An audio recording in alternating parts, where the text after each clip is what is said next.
Hi అండి. అసలే వర్షాకాలం. వారం రోజుల నుంచి జోరున వర్షాలే కురుస్తున్నాయి. మాకైతే చేపల పులుసు తినాలనిపించి చేపలైతే తెచ్చుకున్నామండి. నా స్టైల్‌లో చేపల పులుసు అయితే చేస్తున్నానండి. స్టవ్ వెలిగించుకొని ఒక దాక పెట్టేసుకొని ఆయిల్ వేసుకోవాలి. వేడెక్కిన తర్వాత కట్ చేసుకున్న ఉల్లిపాయలు, పచ్చిమిర్చి వేసి బాగా వేయించుకోవాలి.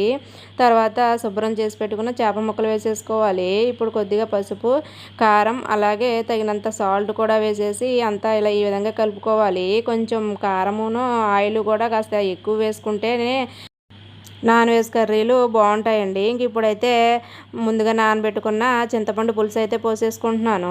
పోసేసుకొని తగినన్ని వాటర్ కూడా కలుపుకొని చక్కగా ఉడికించుకోవాలండి. ఇట్లా ఉడుకుతూ ఉన్నప్పుడు అల్లం, వెల్లుల్లి, ఇంకా ధనియాలు, ఈ చెక్క, లవంగం అన్నీ వేసేసి చేసుకున్న పేస్ట్ అయితే వేసేసుకున్నానండి. వేసిన తర్వాత పులుసు చిక్కబడేంత వరకు ఉడికించుకోవాలి. అంతేనండి, కమ్మని చేపల పులుసు రెడీ.